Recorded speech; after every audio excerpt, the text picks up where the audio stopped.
the level of decay, the officials promised swift action, reaffirming government's commitment to revitalizing public schools across the state. Today for me is a red letter day because my colleague in the State Executive Council, the Honorable Commissioner for Education, Dr. Paddy Yamu, together with the chairman of the State Secondary Education Board, are right here with me in my community and in my alma mater.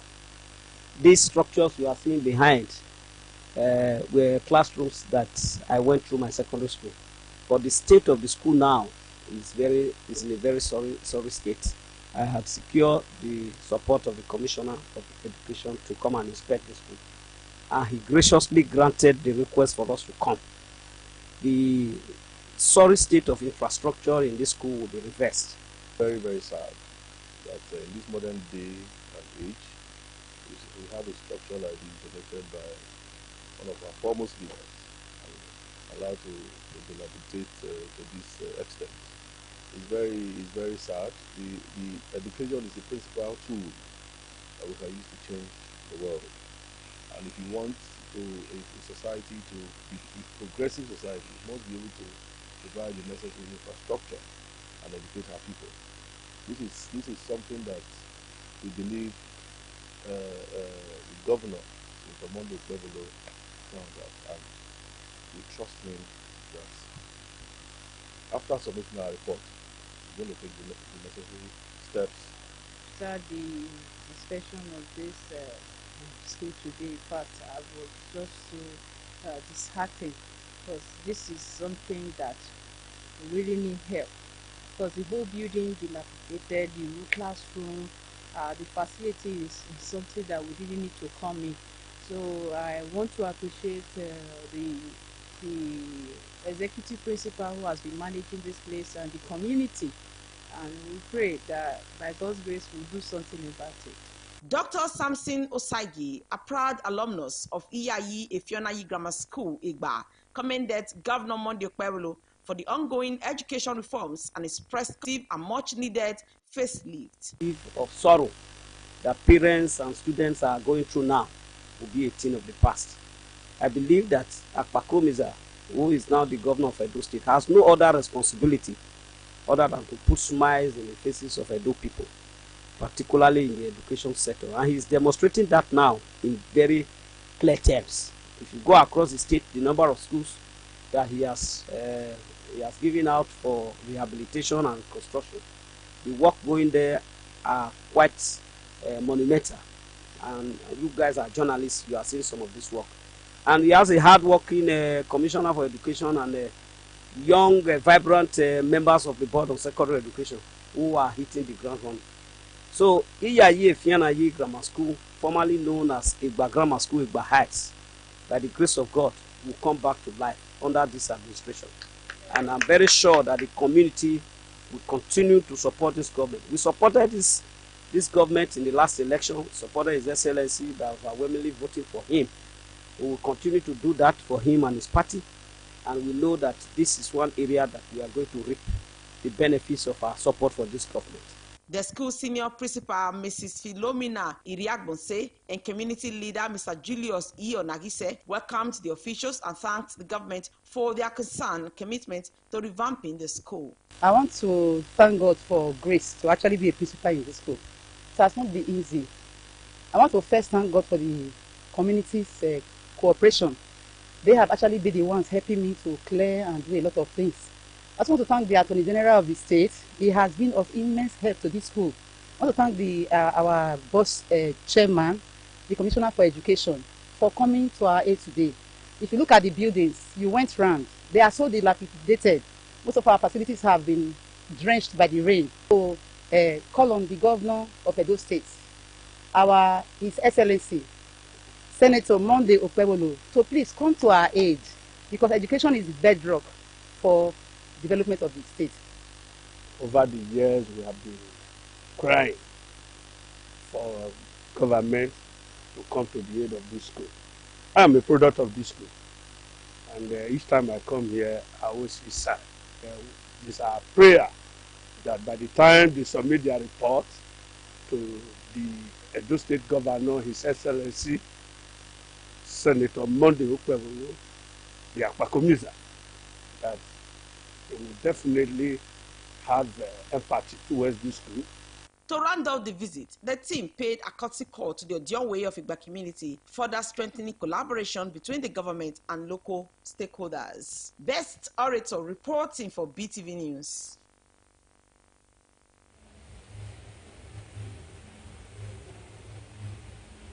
Motorists and residents at the Uselu-Lagos Road have commended the acting chairman of Ego Local Government Council, Kevin Egwakun, for the ongoing rehabilitation work at the failed portion of the service lane of the road. BeeTv News Osarigwe Agwebo, who visited the road, reports that the service lane that was formerly avoided by motorists due to its deplorable condition is now fully passable. If a quality job is done, then we'll have a free flow of traffic. There'll be no traffic on the road. A few weeks ago, BeeTv News School reported on the worsening condition of the service lane at Uselu-Lagos Road in Benin City, where motorists and residents lamented the deteriorating and impassable condition of the road, expressing their fear that the condition of the road will worsen when the rainy season fully sets in. However, a recent visit to the road by the news crew revealed that the road is currently undergoing rehabilitation, as the failed portion of the service lane from Tomline down to Idaikenta, or which used to be flooded, has been sand-filled and some parts asphalted, allowing for easy passage of vehicles. Some motorists and residents commended the acting council chairman, Honorable Kevin Egwaku, for the project and urged the engineer handling the project to expedite work before the rainy season sets in. But at the time, we are seeing what they are doing. They are doing it. They tried, but at the time, it's not completed yet. So we want the completion. When it's completed, we will not give them kudos. That's why they started well. I pray God should give them strength to make it and hand it well. I really appreciate the work where a local government do. You understand me? Because before we know the fee pass down and we park for up, they will all say is offense. So I really appreciate him. May he continue to do more. Yes. I really thank God. But may he just do and finish. For entrance for Ego Secretariat there, he never do them. So if he do them there, my brother, I like the work we do. Some of clearing the sand that's on the road to make it more motorable. The palliative, the quality of job should be done, so that we have. It's not what we. If you look at the road itself, it has been done by our former governor, Adam Oshomole, and despite the fact that the water is lodging on this road, you can still see that the road is still on the quality manner. So if a quality job is done, then we'll have a free flow of traffic. There'll be no traffic on the road. They maintain the road well. We like the man, the person they work, the chairman they work. We give him upper hand. So if for me, if I may say, in the next election, I go vote for him again, because now what we need be this. Not be say you are there for one thing or the other.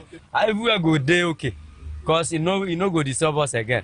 Gutter day free, drainage day free, road day okay.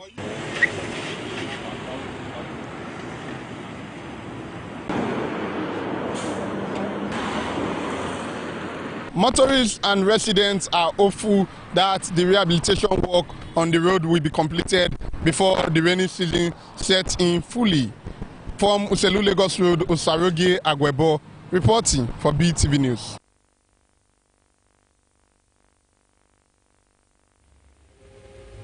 The Coordinating Minister of Health and Social Welfare, Professor Pali Pate, has launched the Safe Motherhood Strategy, which aims to standardize care and improve the quality of services across the country.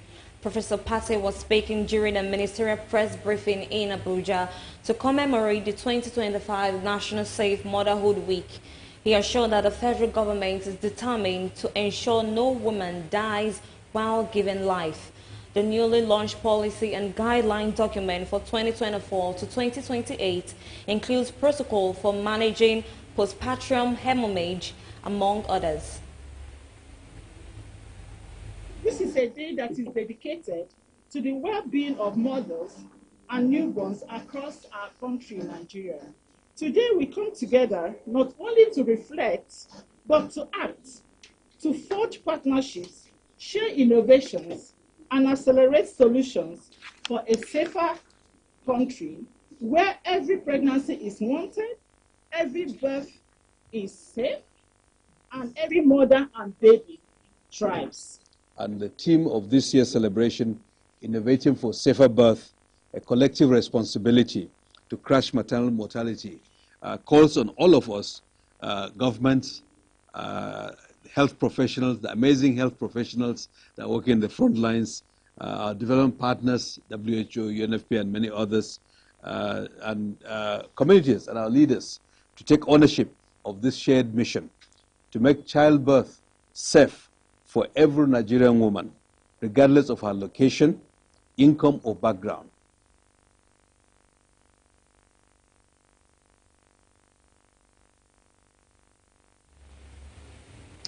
The Commissioner of Police in Delta State, CP Abaniwanda Olufemi, has announced that the recent killing of 4 suspected kidnappers in Ogwashuku is part of a crackdown on a kidnap syndicate operation in Delta, Kogi, and Rivers State. He says efforts are underway to apprehend other members of the syndicate. According to the Commissioner of Police, his men tracked a kidnapped gang to their hideout after arresting one suspect. A gun, well insured, and 4 gang members were killed. At the beginning of the year, we had a lot of challenges along the Ogwashuku-Boluku axis. And to the glory of God, intelligence-driven policing has led to the neutralization of 4 of the suspects, including the gang leader, and the recovery of 3 AK-47 rifles. However, before we proceed, I will tell you, it was not just this gang alone. The gang was spread across Rivers, Kogi, Delta, and other states. And we have, using intelligence, we have followed them diligently. And this is just one part of it. Though there are over 106 suspects in custody of the Delta State Police Command, but according to the new directive, they cannot be paraded before journalists, but their weapons and ammunition recovered are here on display. Also, here are illicit drugs impounded by the police and these cars stolen from their owners. Arrest of a notorious car snatcher and recovery of 8 suspected stolen vehicles and a Beretta pistol. Those are the vehicles we'll be parading before you today. These individuals specialize particularly around the Wari-Ugele axis. As we are presenting, we have 6 of the vehicles so-called recovered, 3 are still in Cross River. The receivers have also been arrested. Arrest of another suspected gun runner, recovery of 7 pump action. This one at Agbo here. Again, these pump actions and 1,600 rounds of cartridges from Onitsha. On the way, according to the gentleman, he was transporting them to Kaduna. The Commissioner of Police pledged to continuously work to maintain peace and security in Delta State, urging the public to always reach out to the police with their designated phone numbers to report suspicious persons to the nearest police station. Esohe Osemeke, reporting for BeeTv News. The Inspector General of Police, Kayode Egbetokun, has inaugurated the newly completed Nigerian Police Intelligence School Share in Kwara State. The intelligence school is expected to serve as a hub to train officers and modern intelligence technique to combat all forms of crime, terrorism, and other security threats. IGP Egbetokun emphasized the need for a proactive intelligence-led and community-oriented approach to policing. He also stresses the significance of collaboration between the police academic institution and communities in fostering a safe and secure environment for all citizens. Today marks the birth of a bold new chapter in the evolution of the Nigerian Police Force. We gather here not simply to unveil walls and rooftops, but to plant the seeds of transformation, to ignite a new era of policing that is intelligence-led, driven by technology, and guided by professionalism. This institution is a response to the urgent call for reform. a deliberate stride towards a modern, proactive, and agile police force capable of confronting the complex security challenges of our time.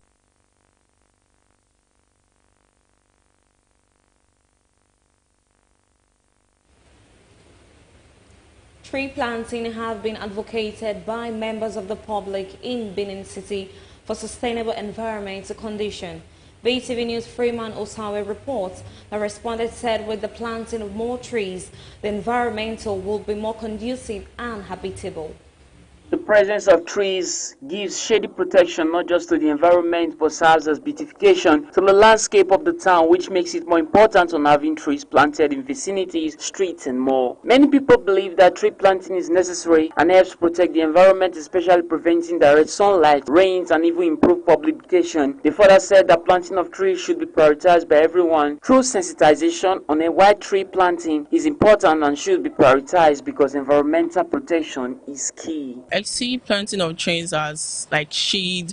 I want some to like know the environmental status of like living in Nigeria. Most houses do have flowers, you can see. To have beautiful artists work, with the design on the flowers. Like if you go to UBTH now, you see some horticultural work there. You see a design of beautiful flowers, and the artist's work is an idea, it's creative. In fact, it's one thing that Nigeria is lacking because we have actually taken down trees, and planting of trees, one, it beautifies town, city. Two, it prevents erosion. It makes erosion, it keeps us safe from environmental disaster. It also makes us to have a good ventilation.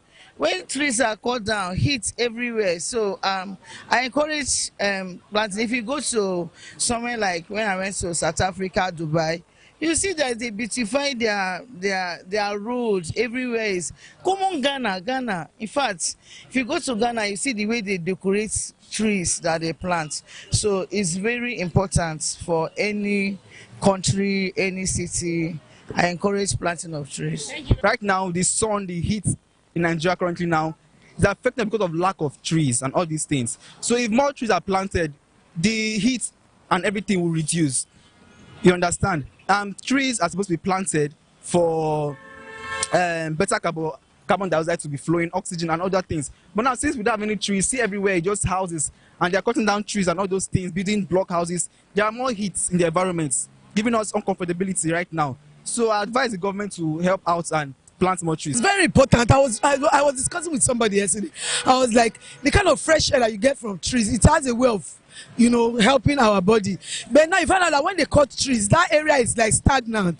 Things are stagnant, breeze are not blowing there. But when you have a place that where trees are, you find out that people are endeared to that place. Like if you notice this place now, people come here, come and take fresh air, to enjoy life. But when the place is deserted, it's like there's no life in that place. So tree in a way to present life. When there's a tree, there's life. But when there's no trees, like a desert, where there's no, so tree is very important in our society and very significant. Everyone can practice tree planting. Freeman Osawe reporting for BeeTv News.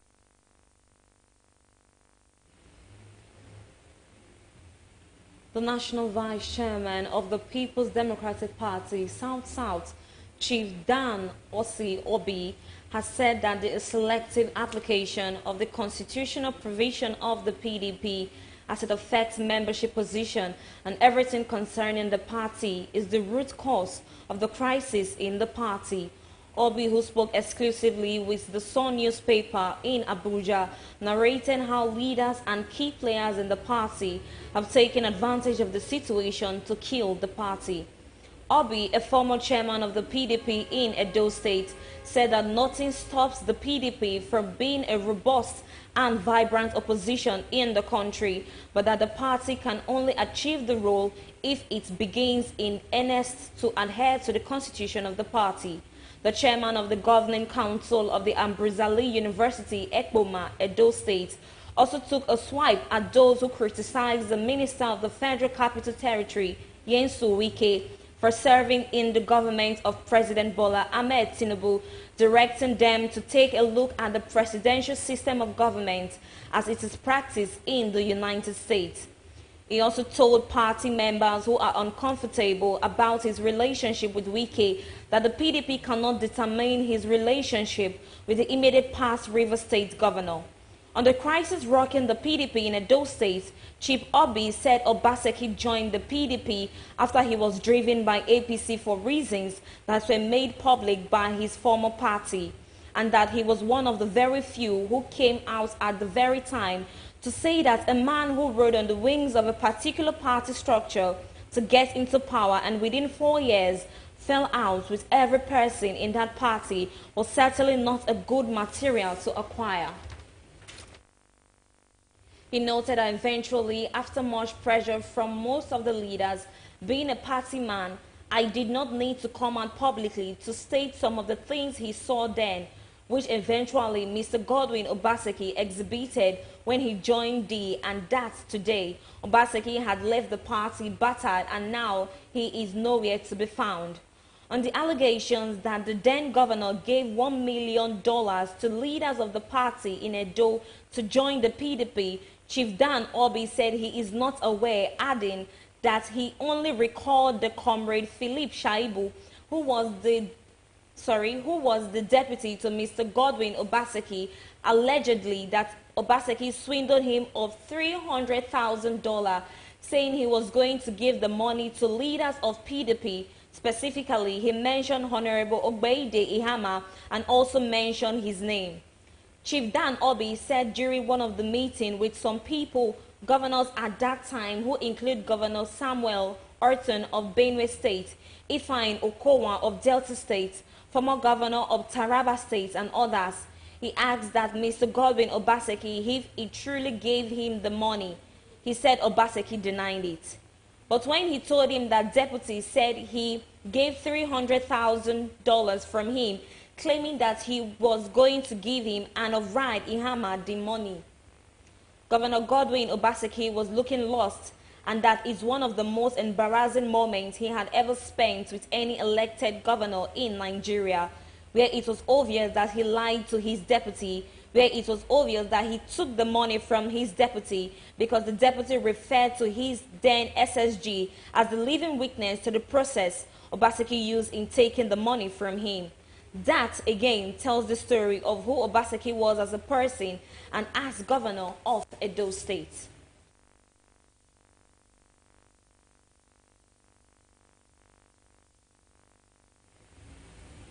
Many believe that being a working class or career woman is highly commendable in today's society, but this position comes with lapses if not managed well. Respondents expressed the need for women in this category to be cautious of the necessary steps to take in managing their homes successfully. BeeTv News' Glorious Siramin has the report.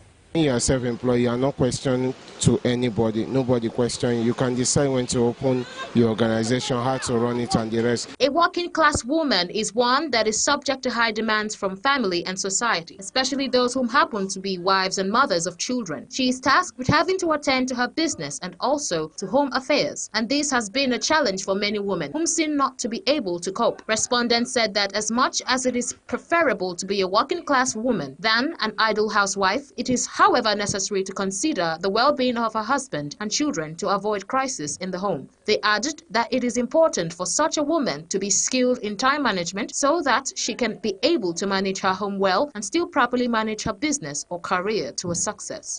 Well, the same we are today is better that husband and wife should be working. Mother should be working to assist the father in the home. Because especially in the institution in Nigeria today, when things are very, very difficult, very hard, father cannot do it alone. More than to assist, especially when the children are many, when children are there. So in the area of liability is no call for now. So having liability as a wife at home will not help anything at all to more better off. So mother should be working, whether business, whether salary earning, so whatever the case. So let the mother be only doing. Through this working class, she has some experience which she can put in, which she wouldn't have gotten if she were not a working class. So she will use that experience to put it in the as a wife so that she becomes what? A better wife. And not only that, see, if you do not experience something, you will not know. So experience is better than, so a working class is better than. But when you are actually employed, you are answerable to someone who could have even wake up one morning and say he does not need your service anymore, and you are laid off. So to me, I think I prefer the self-employed. That's where your husband, the kind of man you marry, come in. I know my dad cook for my mom sometimes when she's tired. Of course, me too. I learned cooking, major cooking from my dad. Is a good cook. For a career woman to be successful and also a successful mother, you need to be disciplined, to know what to do at the right time, because both are necessary. Without the finance, there will not be, there will not be joy, peace at home. So you need to manage both, so there will be peace at home. How can somebody maintain being a career person and also maintain your good family? Woman specifically, one, like my colleague has rightly said, is discipline and also ability to manage time management, whereby you have to do it 50-50. If one lacks, both will suffer. If the other one, you understand, you have to maintain your family. Because if you concentrate on the family, there might be successful, there will be no finance to cater for the family. But if you're able to maintain your career, you can be at the peak of your career, also be a good woman at home, be a good wife, and be a good mother to your children. Working-class mothers and wives are mostly commended for their diligence. Glorious Isiramin reporting for BeeTv News. The Nigerian Army has held a 4th edition of his Human Rights Seminar in Maiduguri, the Borno State capital, with a theme, Balancing Security and Humanitarian Rights, a Shared Responsibility. The Army had during the meeting resolved to respect citizens while discharging their duties.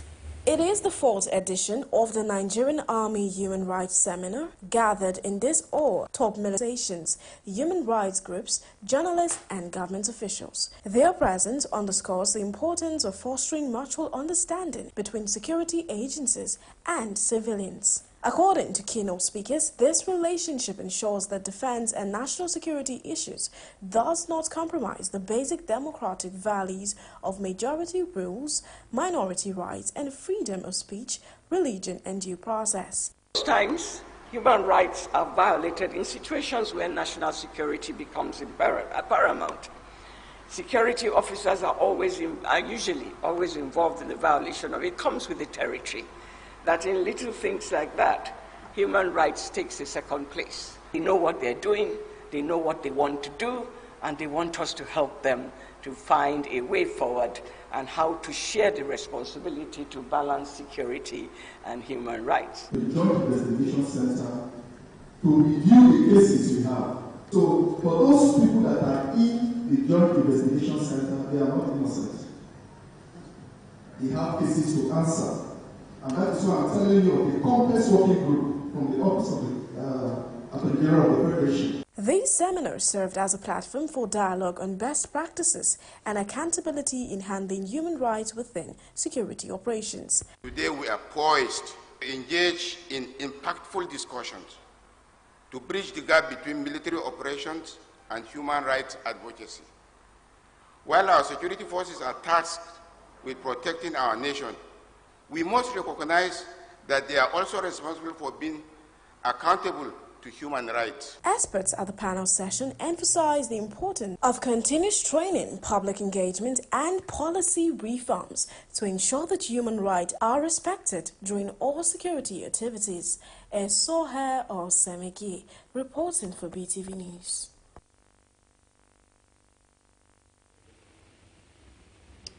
Into the foreign scene, where Hamas top negotiator Khalil al-Hayya has urged the international community to step in and pressure Israel to end a 6-week blockade on Gaza that is worsening the hunger crisis. Also, U.S. Secretary of State Marco Rubio has warned that the U.S. will stop efforts to broker peace between Russia and Ukraine within days if no progress is made.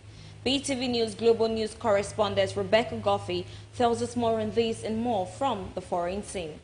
Despite calls from the UN and aid groups for humanitarian access, Israel says it will keep the blockade in place. Defense Minister Israel Katz described it as a pressure lever on Hamas, whereas the British consulate in Jerusalem condemned recent settler attacks in the occupied West Bank, including the destruction of donor-funded shelters. Along with diplomats from countries like France, Germany, and Spain, the UK renewed its opposition to Israeli settlements, calling them international law and a major obstacle to peace and a two-state solution. Meanwhile, U.S. Secretary of State Marco Rubio has warned that the U.S. will stop efforts to broker peace between Russia and Ukraine within days if no progress is made. He said that the U.S. has other priorities and will not continue talks indefinitely. Despite early hopes from Trump administration, no full truce has been reached. After a meeting in Paris with European leaders, Rubio said a decision must be made soon about whether peace is possible. Kremlin spokesperson Dmitry Peskov said Russia remains open to talks, but the negotiations are difficult. The U.S. plans to start charging Chinese ship port fees in a bid to boost its own shipbuilding industry and reduce China's control over the global shipping sector. Starting mid-October, Chinese ship owners and operators will pay $50 per ton of cargo, with the amount rising by $30 each year for 3 years. Additional charges apply based on a container count or vehicle numbers on board. Ships built in China will also face fees starting at $18 per ton or $120 per container. The charges apply only once per trip and are capped at 5 times per year. Some vessels, like empty bulk carriers and ships moving goods between U.S. ports or to nearby islands and territories, are exempt. And lastly, on global news, a British couple were among 4 people killed when a cable car crashed near Naples, Italy, after one of its support cables snapped on Thursday. Local officials said the car fell while nearing the top of the mountain. A 5th person, believed to be a tourist, was seriously injured and taken to the hospital, but is now in stable condition. 16 others were safely rescued from another cabin on the same line. Authorities have launched a criminal investigation. The cable car had passed a safety inspection 2 weeks earlier. And that's it from the global scene. Rebecca Goffey reporting for BeeTv News.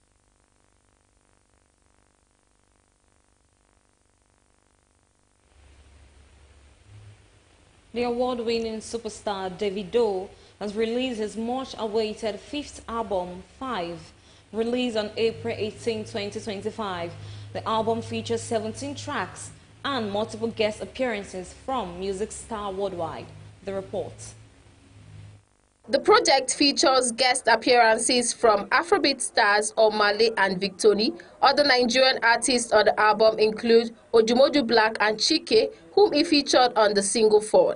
The album also features international stars led by Jamaican star YG Mali, whom he featured on the song Awuke, released as the first single of the album. Other Caribbean stars on the album include Shensi and 450. American R&B and his long-term collaborator Chris Brown also appears on the album. 3-time Grammy winner Victoria Monet and Latin pop star Becky G also feature on the album. South African music star Musa Keys also appears on the album after featuring on the Davido's Grammy-nominated single Unavailable off his record-breaking 4th album, Timeless. Davido also features French hitmakers Dadju and Antesi, as the track list showcases his desire to cater to multiple markets in a reflection of his status as a global star. The traditional wedding of actress Iyabo Ojo's daughter Priscilla and a Tanzania groom music star Juma Jos is underway in Lagos State. In February, Priscilla and Juma Jos had their Islamic wedding in Tanzania. On Thursday, the internet went agog as beautiful pictures from the traditional wedding were posted on social media. From the bride's family to the groom and well-wishers who graced the event, the stunning images from the occasion were breathtaking. Friends, families, and celebrities stormed the event in their dazzling outfits to celebrate the new couple. Lastly, on entertainment, Nigerian music powerhouse Arya Star has just dropped a fairy snippet of her upcoming album titled Gimme That, God Damn, which features Wizkid, and it's already sending shockwaves through the music world. The teaser shared across social media late Thursday, April 17, 2025 night, features a pulsating beat, infectious rhythm, and an undeniable chemistry between the Maven Princess and the Starboy himself. The details about the official release date remains on the wraps, with fans on high alert, eagerly refreshing their music apps for the drop. This marks the second major collaboration between Arasta, who has been dominating charts with her genre-blending style, and Wizkid, the global Afrobeat icon with countless hits under his belt. And that's it on Entertainment News tonight. Gifts Uwagwe reporting for BeeTv News. Flying Eagles Ali Zubaru has unveiled a 24-man squad for the upcoming U20 Africa Cup of Nations in Egypt. Zubaru named first-choice goalkeeper Ifeanyi Hakort, defender and captain Daniel Bameyi, midfielder Suleiman Alabi, and forward Parobo Ariehi in the squad. Let's now join our sports correspondent Freeman Osawe, who has more of these and other trending sports stories. The squad is a blend of home-based and foreign players who have intensified training in Abuja ahead of the tournament. The Flying Eagles, who are 7-time African champions and 2-time FIFA Under-20 World Cup runners-up, will depart Nigeria on Sunday for Cairo in a bid to clinch an 8th continental title. The team is scheduled to play a series of warm-up matches in Egypt before their group opener against Tunisia on May 1. They will then face Morocco on May 4, followed by a clash against Kenya on May 7 to wrap up the group games. NAN reports that the top 4 teams from the tournament will qualify to represent Africa at the FIFA Under-20 World Cup in Chile, slated for September 27 to October 19. Some of the top foreign-based players invited include Emmanuel Chukwu, Precious Benjamin, all of Jama Outfit, TSG Ofeim, and Barobo Arieri, Lindstrom SK in Norway. The Flying Eagles, who are 7-time African champions and 2-time FIFA Under-20 World Cup runners-up, will depart Nigeria on Sunday for Cairo in a bid to clinch an 8th continental title. The team is scheduled to play a series of warm-up matches in Egypt before their group opener against Tunisia on May 1. Manchester United reached Europa League semi-finals with late Maguire goal against Lyon. Manchester United scored twice in extra time to win quarter-final against Lyon at Old Trafford, capped off by Harry Maguire's dramatic 121st minute game-winning goal. Harry Maguire scored in the dying seconds of extra time to help Manchester United snatch a place in the Europa League semi-finals with a sensational 7-6 aggregate victory over Olympic Lyonnais in their quarter-final. A thrilling second leg tie was taken into extra time after United threw away a 2-goal lead on the night to be pegged back to 2-2 after 90 minutes, with goals from Rayan Cherki and Alexandre Lacazette, putting Lyon on the verge of the semi-finals at the Stone Old Trafford on Thursday. However, United made their numerical advantage given to them after Corentin Tolisso late red card in normal time count. Maguire sent Old Trafford into delirium with his 121st minute header, which sealed a 5-4 victory in the second leg. Serena Williams says she would have been hit with a 20-year ban if she had failed drug tests like men's world #1 Jannik Sinner, who received a 3-month suspension in February. "I love the guy, I love his game," Williams, the 23-time Grand Slam winner, told Time magazine this week after being named one of its 100 most influential people. "He is great for the sport. I have been put down so much. I don't want to bring anyone down." Men's tennis sneezing. Sinner, whose suspension ends on May 4, twice tested positive for the banned anabolic ball in March 2024. He has maintained his innocence, claiming the drug entered his system through a massage from a trainer. The 23-year-old Italian accepted his ban after reaching an agreement with the World Anti-Doping Agency, which had challenged the International Tennis Integrity Agency earlier decision to clear him of any wrongdoing. And that's it on Sport News tonight. Freeman Osawe reporting for BeeTv News. And that is the size of our news package for tonight. Many thanks for joining us on BeeTv Major News. I am Evelyn Izibili. Thank you and have a good night.